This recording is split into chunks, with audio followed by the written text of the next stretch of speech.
My trade has nothing to do with speculation. I have no idea what, XYZ stock's going to do. I have no idea what this currency is going to do. I'm terrible at doing that. Instead, I'm looking for a mechanical strategy with a ton of edge and just sitting there and waiting for it. If you don't have strategy or strategies with edge, you shouldn't be trading. And I'll just put a bid in front of the $10 at 10.01 and put an offer at 10.19 and just basically become a market maker. When you're looking for edge, there's really not a better, strategy than market making. What are the steps involved in executing an arbitrage trade? Everything is about technical analysis, and it's about, reading charts and so on. I strongly believe every, active trader should learn.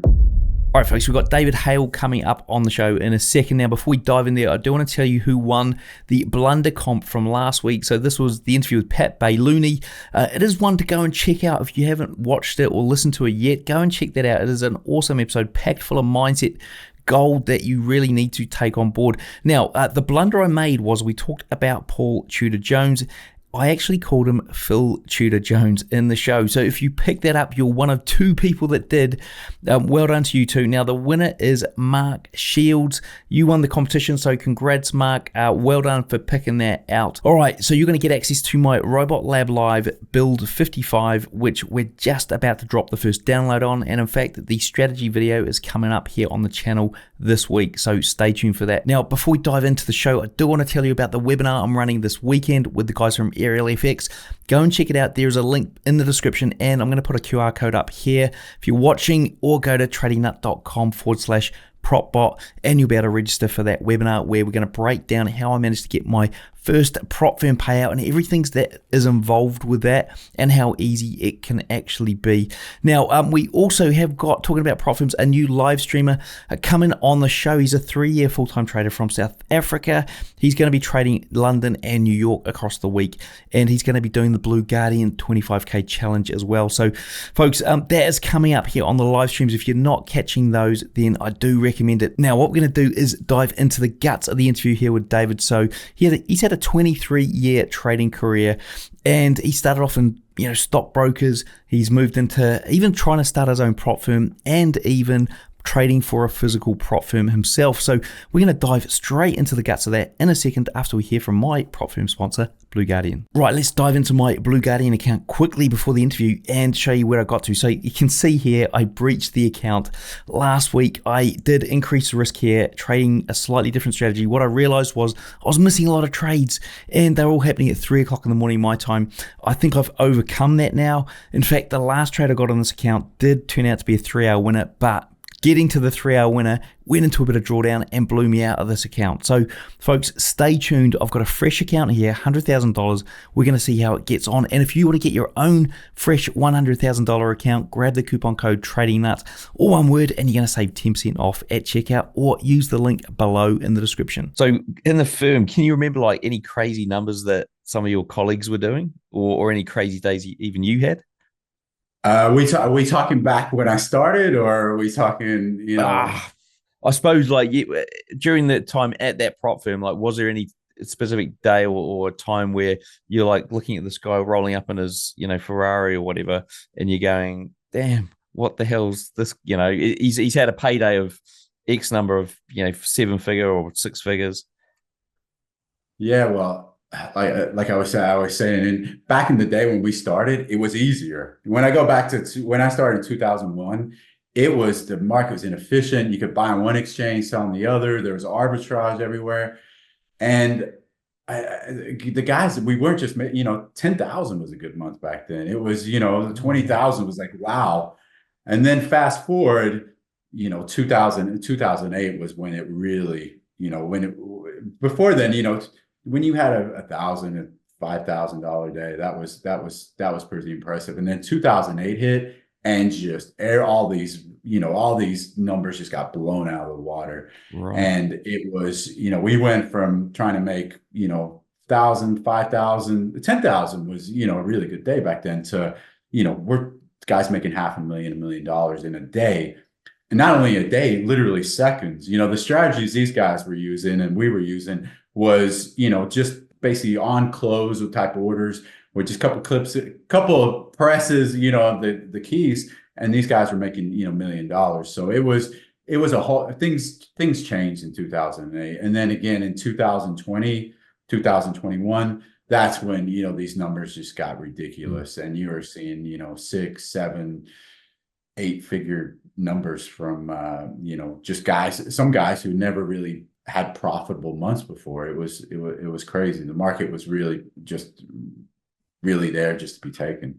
And so like I mean, and I'm guessing it's because the market's obviously moving in a trend for quite some distance, and they're getting in and able to take advantage of that. I mean, are these guys that you used to work with? Do you still know them, and are they still trading?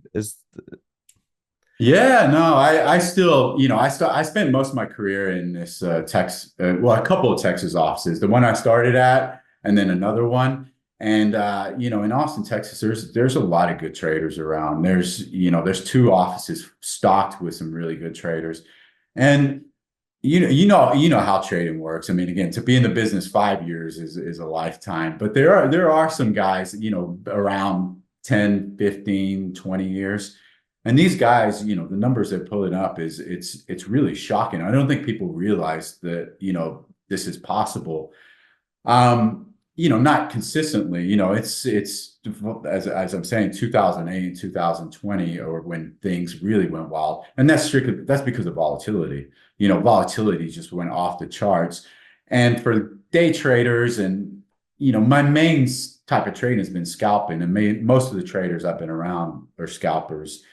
Volatility is our lifeblood. So once the volatility picks up, that's when the big numbers hit. And in 2008, 2020, we had huge spikes in the volatility in the equity markets. And yeah, we saw some. I've seen some craziness. 2008, 2020. There's guys who never had profitable months.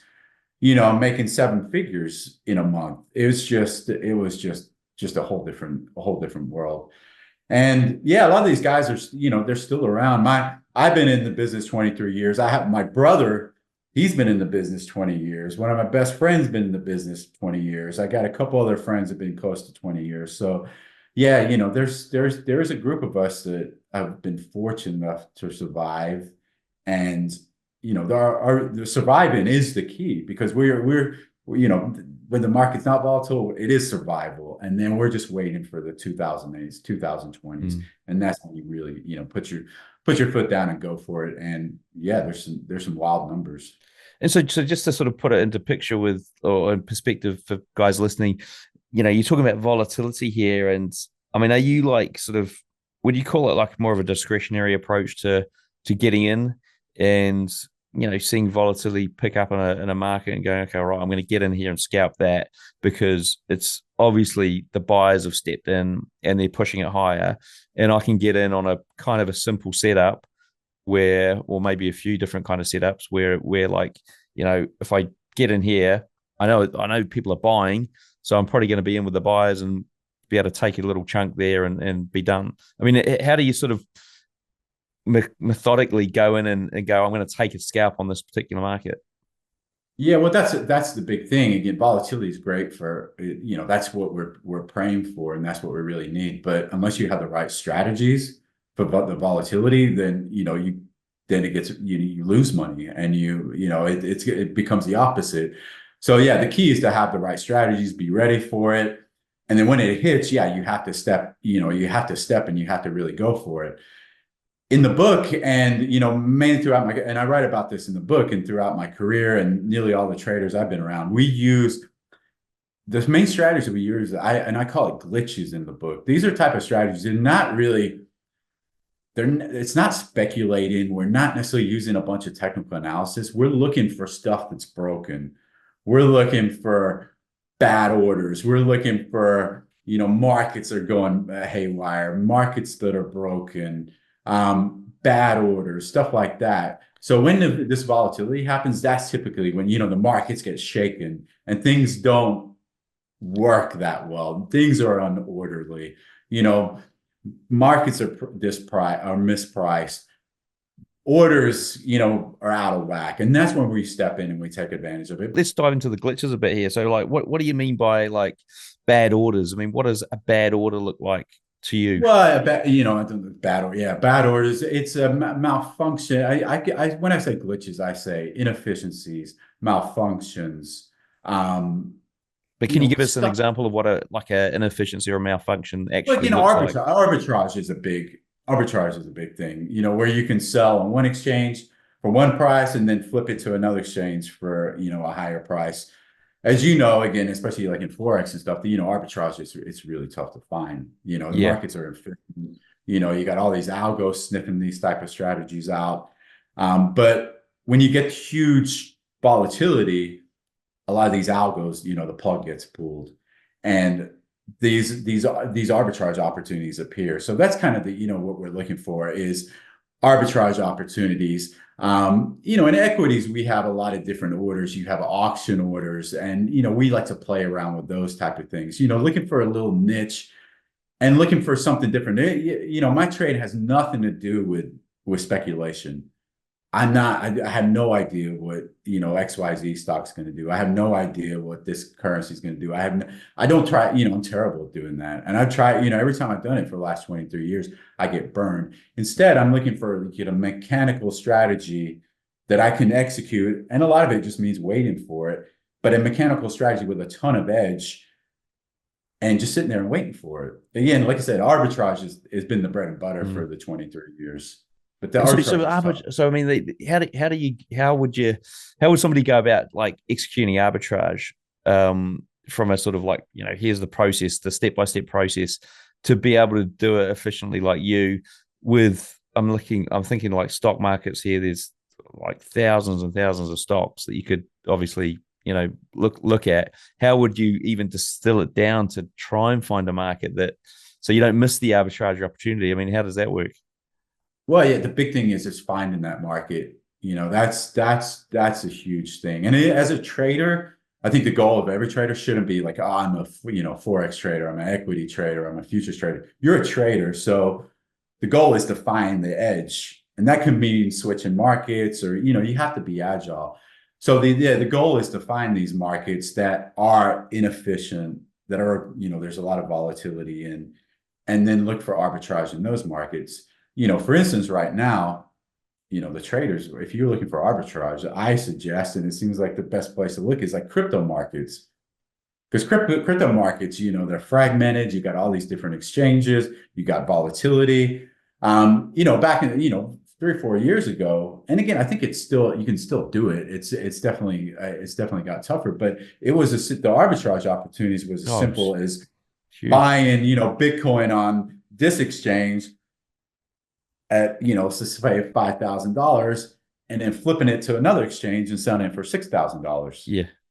Again, maybe it's not quite as simple now, although I think there's still some type of opportunities like that. But that's basically, it sounds simple, but there was tons of opportunities. And again, I think, the traders I talk to now who are in crypto, if you dig deeply, there are opportunities out there. It might not be quite as simple, but with all these different markets and all this fragmentation and all this volatility, I think that's a good place to look for arbitrage. And I mean, because I know that it sort of got wiped out of the Forex markets because people were building algos that would go in and they'd be taking two feeds, and as soon as the feeds were different, it would be like, right, buy, close, and you got a profit on that one. The other one, maybe you're not going to make a profit, but overall you make a lot of money by doing it, and they've sort of managed to wipe that out. Like how do you sort of do it from, like, if you're going to execute a trade, what would you be doing? What are the steps involved in executing an arbitrage trade? Well, again, a lot of it's speed. You're fighting against, like you said, you're fighting against the algos, you're fighting against other traders. A lot of savvy traders know that this is where the edge is. And arbitrage ultimately is free money. If you can buy it here and sell it here for a different price, it's free money. So a lot of it's about speed. So you got to find the arbitrage, and then you got to be fast to execute it. Again, automation is typically a fast way to do it. And then you've got to hit it as fast as you can before the other traders catch on to it. And then, once that arbitrage opportunity is gone, you got to search for the next one. and that's been arbitrage. Don't get me wrong, arbitrage has been a big part of my trading over the years, but it is tough. These arbitrage opportunities are tough to find. So again, that's kind of been one angle that I've used. And again, but there's other kind of niches and niche strategies where I'm looking for specific type of orders, or I'm looking for different, auction orders, or, just order flow. Level two, reading the order book's always been a big part of my trading. Um, you know, Looking for big and offers, reading the tape. And again, I think that's something that still can be, a lot of traders don't know how valuable it is. Everything is about technical analysis, and it's about, reading charts and so on. I strongly believe every, active trader should learn, tape reading. Hey folks, what a view behind me. I'm at BLACKBULL Markets headquarters here in Auckland, New Zealand. Speaking of views, you can get TradingView paid plans for free at BLACKBULL Markets, saving you up to $600 a year. That's right, get either the Essential, Plus or Premium plans absolutely free, and all you need to do is trade from one lot a month at BLACKBULL Markets. And you can also get a 100% deposit bonus for your first deposit up to $1,000. All you need to do is click the Trading Nut link in the description below. Yeah, I've heard that as well. Yeah, through Mike Bellafiore's book, One Good Trade. He was like saying that is essentially the backbone of any good trader in his firm. So but I think if you're looking at Forex, which a lot of my audience of Forex traders, there is no tape. There is no everything sort of coming from these multi interbank feeds. So you've got nothing, no centralized I suppose level 2 or DOM to look at. So it becomes harder. But yeah, so what can you give us an example of how you would read the tape? Well, right now I do a lot of my trade, well, nearly all my trading I'm an equity trader, and I trade pre-market. So the equities market, you have the official opening hours, and then you have the pre-market session, and then you have the after hours. And of course, the pre-market and after hours, there's less volume. It's slower. There's, things there's less action, let's say. So I like to trade pre-market, because I'm an old, slow trader, and I still do all my trading is still manual. I'm still on the keys, on the mouse, and that's probably to my detriment. I should be more proactive about automating trades. And I suggest that to all the traders out there. I think, the goner, I'm a dinosaur, me punching in and out of trades. It's kind of an inefficient way to do it. But I still find edge, reading the order books on some of these stocks. For me, looking for a big spread. And then a lot of times it's you find a stock, and let's say there's a bid at $10 and there's a bid at, let's say, $10.20. And I'll just put a bid in front of the $10 at 10.01 and put a offer at 10.19 and just basically become a market maker. Right. Market. Yeah. When you're looking for edge, there's really not a better, strategy than market making. I know it's tough when you're talking about Forex, when you got really, these ultra tight spreads and there's a ton of volumes, but, there's a lot of markets, and I talk to a lot of guys in crypto right now who are doing market making strategies. And that's a great market. If you can just make a market and do it that way. So a lot of my strategies are like that, or, looking for big bids, trying to buy in front of big bids and sell in front of big offers. I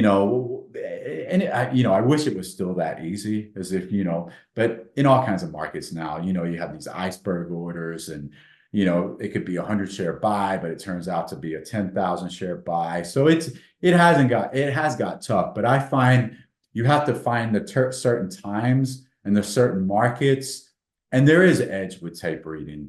But generally, it's a skill that the bots and the algos that have really eaten into. But if you find the right time, I feel is a good thing. Because for me, once the U.S. market opens, the official market opens, it's so efficient.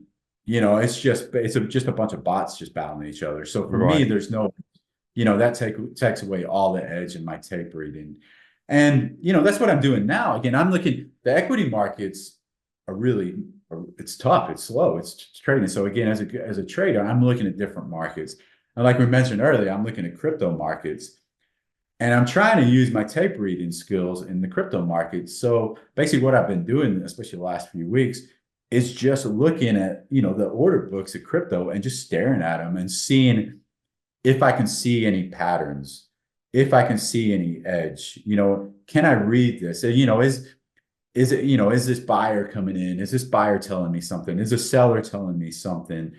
Does this crypto lag, this coin lag this other coin, stuff like that. And that's another way I trade over the years, is just find two stocks that move together. And, if one lags the other, if one makes a move up, I'll buy the other one before it's made its move. Just, I'm trying to look at as simple strategies where I'm not predicting, I'm not trying to guess. It's just simple stuff. And in the book, I say, scavenging, just trying to pick up crumbs, like, and crumbs can be big. Like I said earlier, it can be millions of dollars, but it's not necessarily the most glamorous form of trading, but and obviously it's made you a living. Yeah. So, I mean, it's not about being glamorous. And I think that's what a lot of traders, get kind of mixed up in. It's like, they want to predict what what the stock's going to do, or this future's going to do. This, what about like when it goes wrong and you go, all right, here's my opportunity, and for whatever reason it just doesn't work, and how do you get out of that so you don't get like completely and utterly wiped out? Well, I'm a scalper. That's all I've been doing is, for 23 years, and I love scalping because I'm completely in control. It's like a video game. I'm reacting to the market, and I'm using these tape reading skills. So, what's kept me in the game is punching out of these trades as fast as possible. So, again, and that's one thing I've actually gotten good at, is losing. I'm used to it. And again, even in my best months, I think, I rarely have a over 50% winning percentage. With scalping, it's all about just cutting those losers as quickly as possible.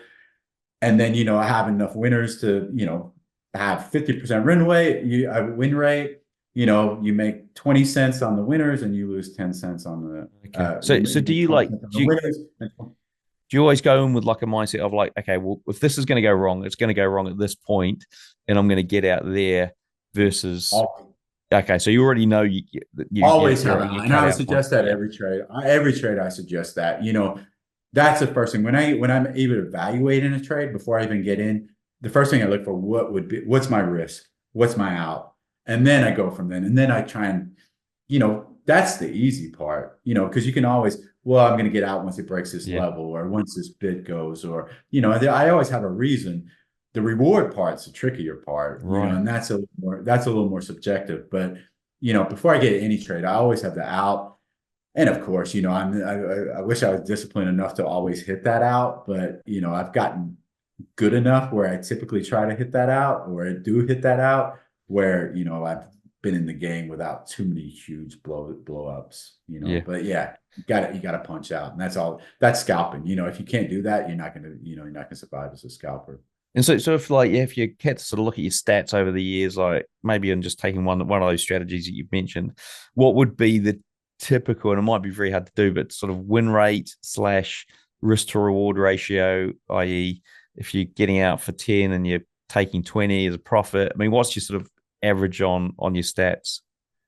Yeah, like I said, I think 50% is kind of what I usually hover around win rate.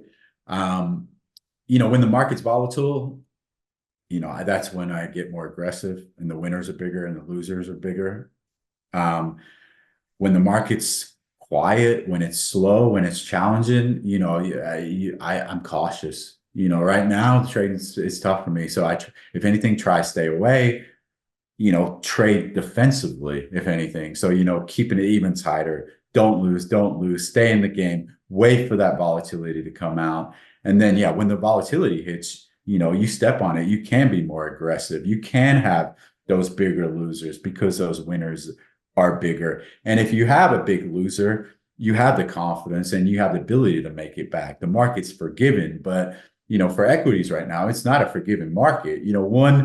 lapse of discipline, or one time I don't punch out of that losing trade, that's going to wreck a month. That's going to wreck, possibly even a year. And then you don't have the confidence to get, to go step back in the market and make it back right there. So that's a big difference. So, but yeah, I mean, again, you don't have to win all the time. You don't have to win half of the time. You just have to be consistently punching out of the losers.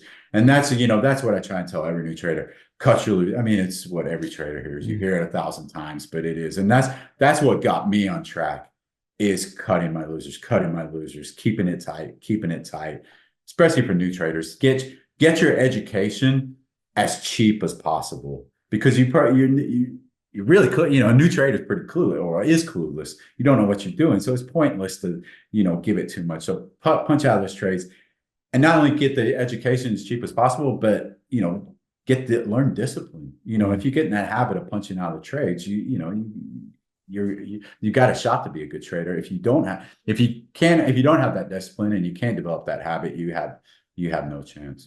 Because so like in terms of the frequency of your trades, I mean, you're saying that it's tough at the moment.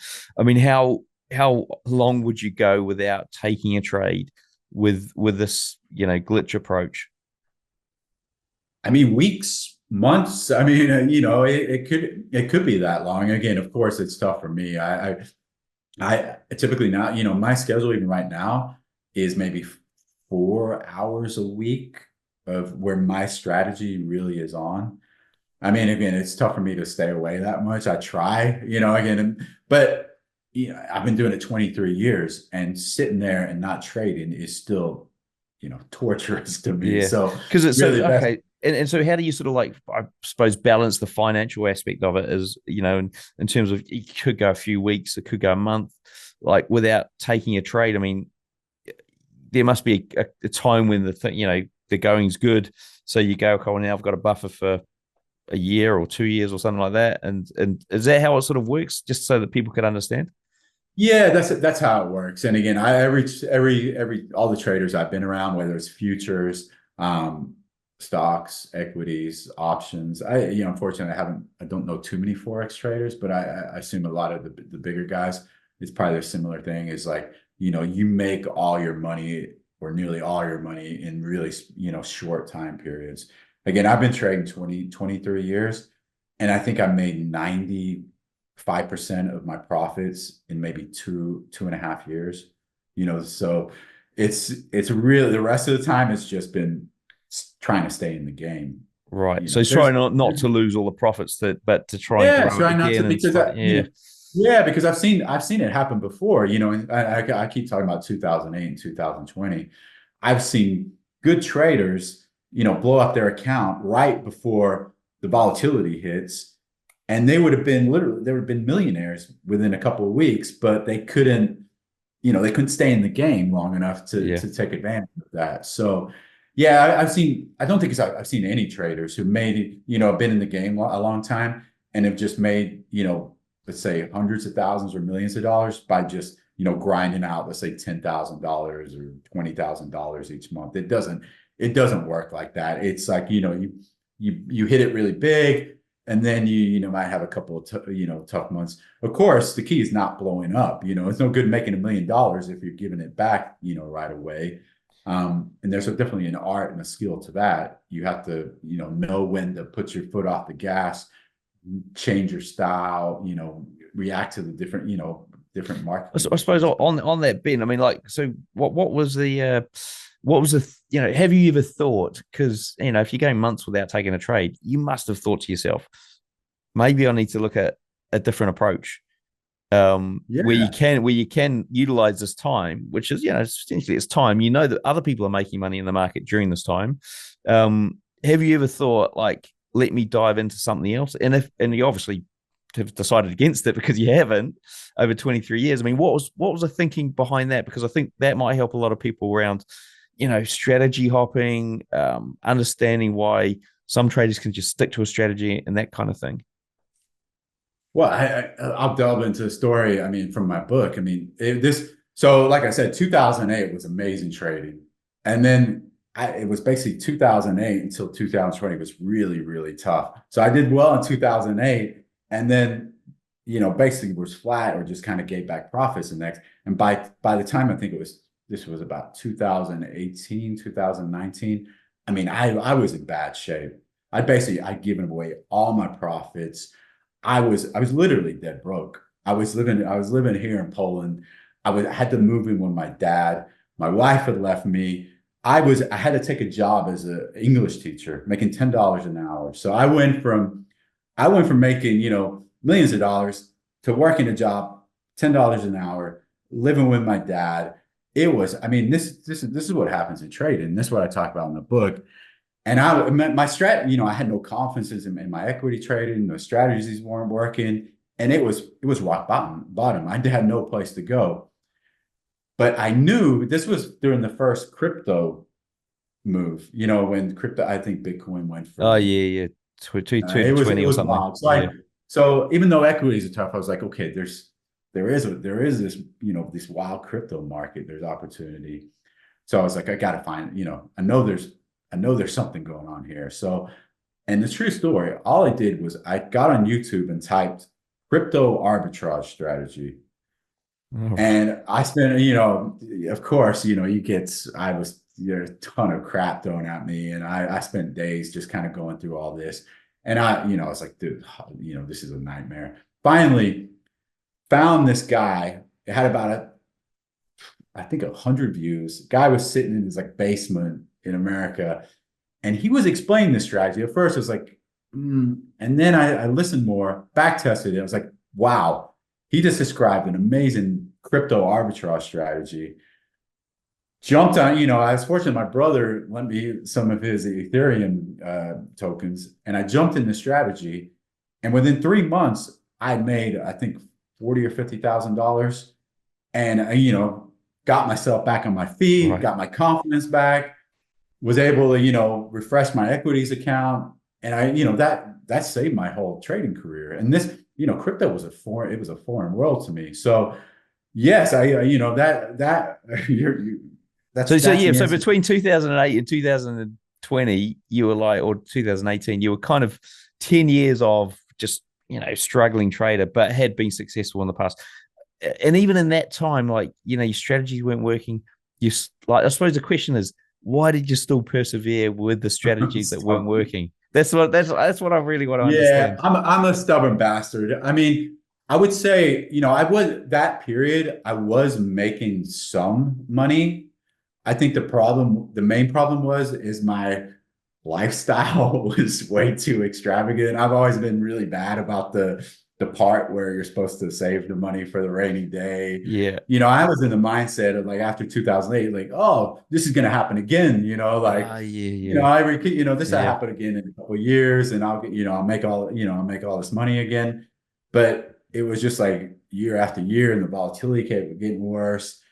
And again, it is I told the story about me switching to crypto, but generally, switching strategies and definitely switching markets, it's not easy.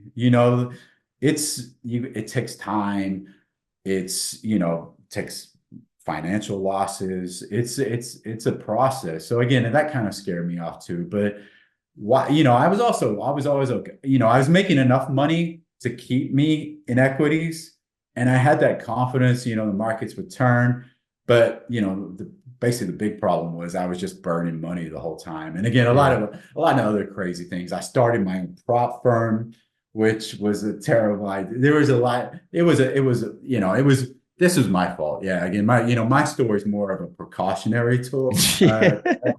I'm not saying, follow what Well, I'm it is, doing. it is like reminiscence of a stock operator, right? Because Yeah. he Well, ended up like yeah. going, having this massive like gain. I actually can't even remember if I finished reading that book, but and then he, by the end of it, I think he was dead broke, wasn't he? Yeah. Jesse Livermore. By the end of it, he killed himself. Yeah, that's right. Yeah, it wasn't a good ending. Yeah, no, it was, he was, and he had that, and like I mentioned earlier, I have a little bit of that, unfortunately, I have that, kind of gambling, a little bit of that gambling trait, which has got me in trouble. And again, don't, I'm not saying follow my lead. I wrote the book mainly just to like warn traders. this is not what to do. But, I'm also, again, in the book, I also say these are, I know what you should do. I just didn't even follow my own instructions. But coming full circle, now I am trying, like we talked earlier, I am trying to look at other markets because equities are dead now. And I have, I know a lot of good traders out there and they're saying, hey, look, the edge is in crypto. There's an edge in crypto. Yeah. So, but the key is you can't just jump right in. You go, oh, well, there's edge in crypto. You got to have a strategy. You got to have bankroll. You've got to know what you're doing, and that's a dangerous part. Yes, it's good to know where the edge is, but then you have to develop the strategy.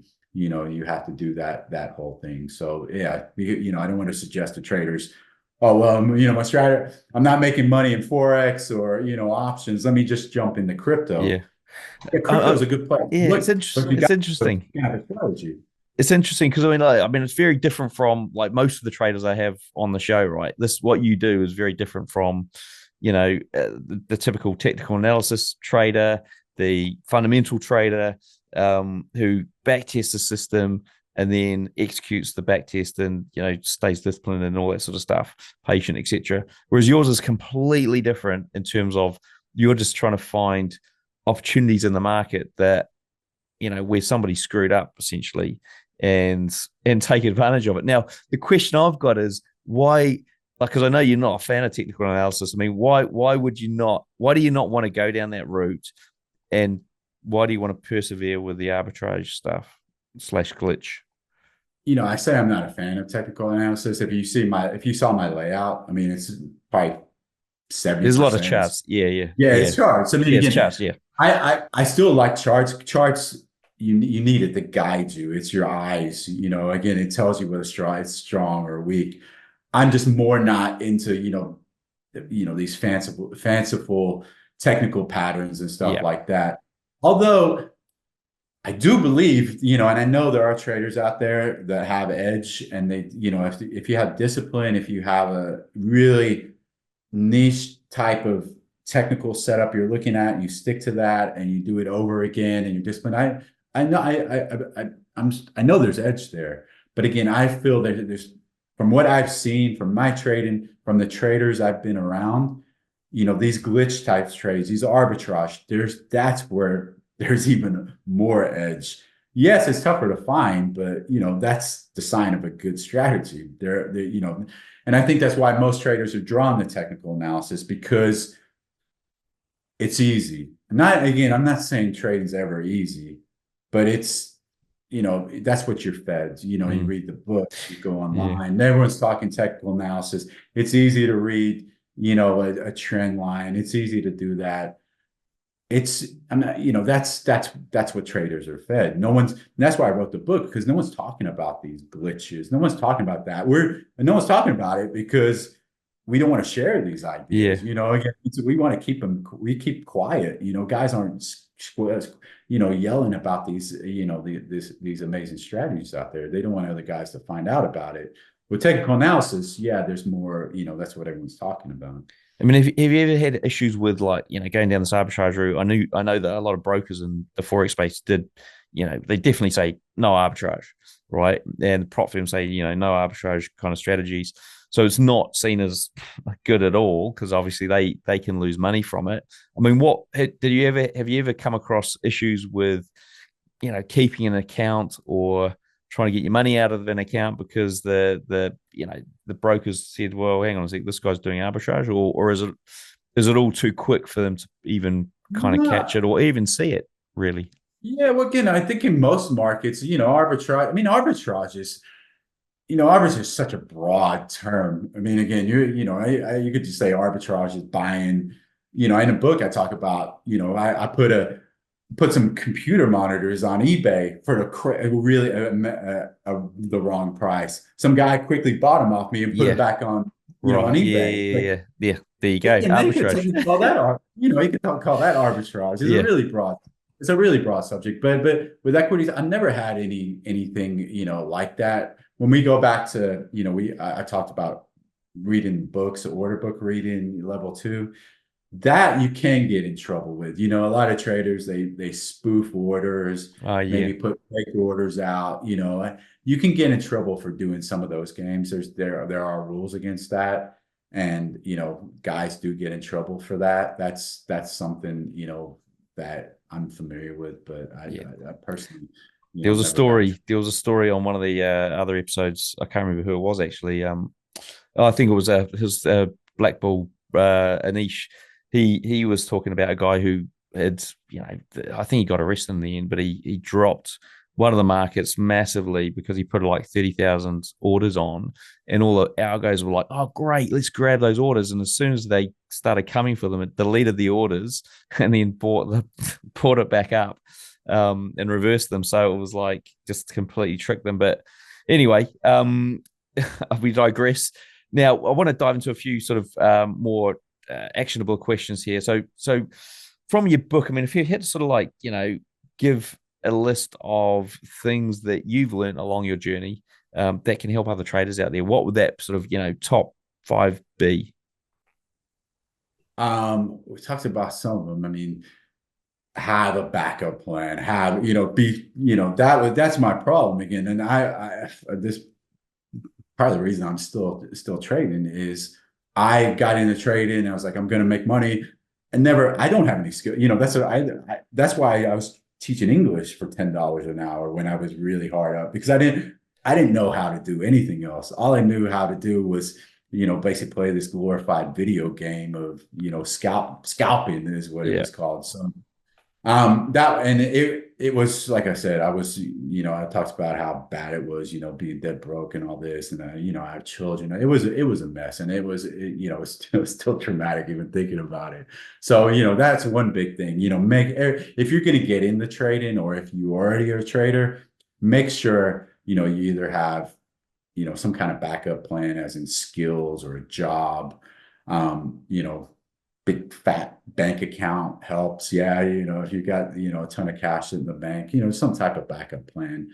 That's a huge thing. Um, you know, and I talked about it earlier, taking advantage of the going when it's good. You know, traders, like I've said, make nearly all your money in little spurts.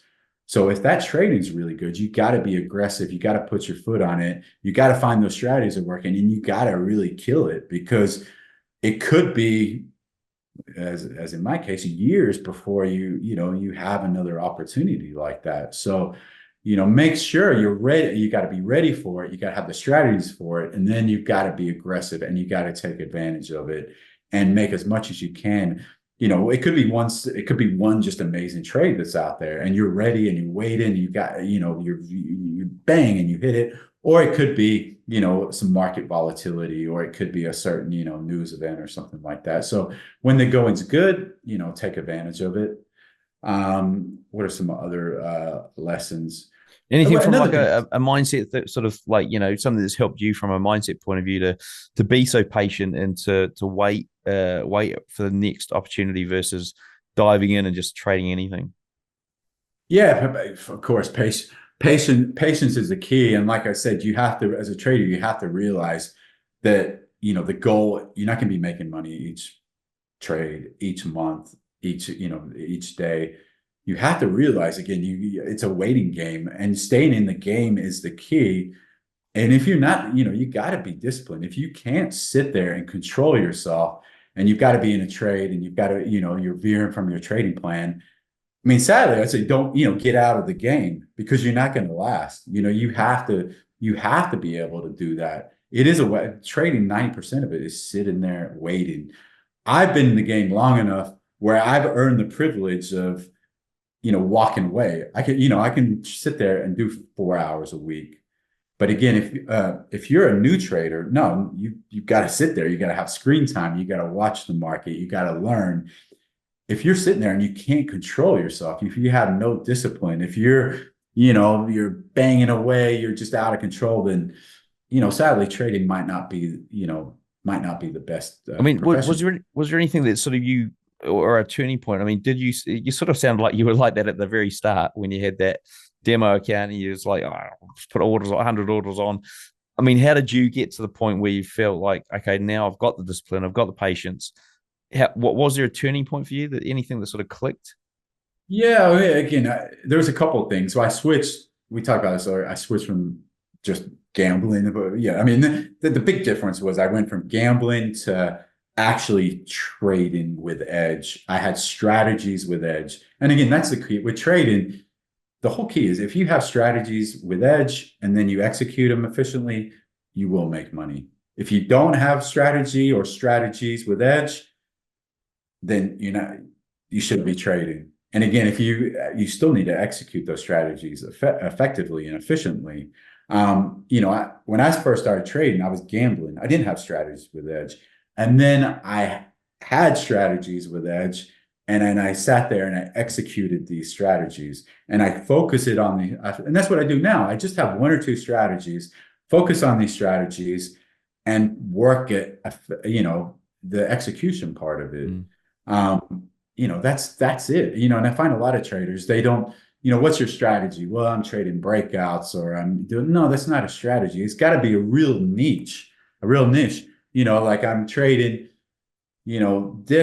these type of stocks at this time of day, looking for this specific technical pattern. It's got to be really, and if you don't have that, there's no edge there. So that was a big turning point for me. And again, the scalping thing, cutting my losers, and just having structure, having that trading plan, going from just gambling to trading with an edge. And again, all the traders out there, you got to ask yourself, do I have edge? Do I have strategies that if I execute them, not perfectly, but efficiently, I will make money? Not every single day, but, enough to come out on top. Enough to come out on top. If you say no, I don't have strategies with edge, then don't trade, or at least you need to find the strategies with edge, or get back on demo. Because if you're trading without strategies with edge, there's no point to be trading. That's not trading. That is gambling. That's a definition of gambling.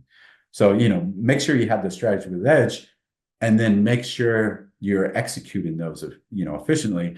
And the execution part is make sure you have a routine, make sure you have the right software, make sure you're in the right mindset, right? So there's all that stuff that goes in with it. That's a whole different discussion. Okay, and I think, look, the last question of the show, I think, is very much like, so you obviously had a strategy with edge, and that edge eroded over time, between the 2008, 2018, whatever. I mean, how, like, with your books full of lessons for traders who are potentially, learning from the mistakes that you've made. I mean, I suppose, is there a point when you go, I think that edge is over? The edge doesn't work anymore. I mean, is there something you can teach or share with the listeners today, a point where they go, if you're seeing this happening, then your edge may be done. And I say that because I've tested like plenty of strategies on like over a number of years, and you'll see that some of them work really, really well over a short period of time, and then the rest of the time they're just rubbish, or they just break even or something like that. So have you sort of come up with a really good way to determine my edge is gone? No. I mean, again, that's a difficult part, and I've seen it a lot the last couple of years, because 2020, 2021 were really good trading for most traders, and then the market changed, and the strategies of what were working weren't working, and it's kind of the big question is, how long do you give these strategies before the edge is gone? Because you have to give them time. You can't say, oh, I didn't make money in 1 month. But you also have to realize, okay, maybe the strategy still has edge, but the market conditions aren't there for this strategy. So there's a lot that goes into it. It's like, the strategy can have edge, but you might not be making money with this strategy because you need certain market conditions for it. A lot of my strategies, they need volatility. So again, if I'm trading the strategy which has edge when the volatility is there in a market that's not volatile, I will lose money. So, a lot of it is knowing when to trade these different strategies. and when to step back, yes, and when, you know, to find new strategies. But yeah, the key is don't be too stubborn. You know, Yeah. if you and once you've traded for a while, you realize, okay, you should be able to, you know, quickly find out there's no edge in the strategy. I'm just losing. I'm executing the strategy effectively, but I'm continuing to lose. That's ultimately the sign there's no edge there. You know, again, you could say, okay, I'm going to put this strategy on the shelf, and when the volatility comes back, I'll use it. But again, you know, your P&L is ultimately the judge of Yeah. whether strategy has edge, and not one day, not 1 week, maybe not even 1 month. But if you're going, you know, months or years where this strategy is consistently losing, that strategy doesn't have edge. You know, again, your P&L will show, the P&L will show you. Maybe you can tweak that strategy. Maybe you can use that strategy at different periods. Maybe you can use that strategy on different instruments. You know, maybe, you know, that's the thing. And that's a great, you know, that's what I try and do with my strategies. Okay, you know, this is a good strategy, but it's not working right now. Maybe I'll try it at a different market or a different time or a different instrument. But yeah, I mean, the key is just don't be stubborn. Yeah, it's one of the hardest things to do. Is I think, like, if you get a strategy that works over a period of time, you think, why is it not working during this period of time or that period of time? But it has worked. And if I had just tested, like, you know, say 40 trades, 50 trades, and gone, great, this is what I'm going to use, and then started using it at this date, it would be a complete and utter disaster. But then, the hardest thing is trying to go and work out, okay, if it's work during that environment, what is the unique thing about that particular market environment? And or does it also work on other markets, but only for a short period of time? So what's the unique thing across all these markets that is, you know, common? It's so hard to do for any strategy, especially when I'm doing my automated stuff and back testing.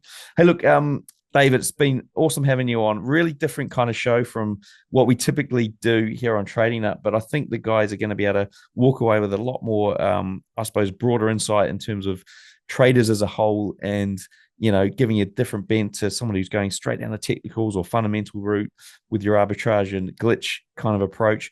So to wrap up with, what's the best way for traders to get hold of you? Yeah, I'm on Twitter or X at Cream Trader.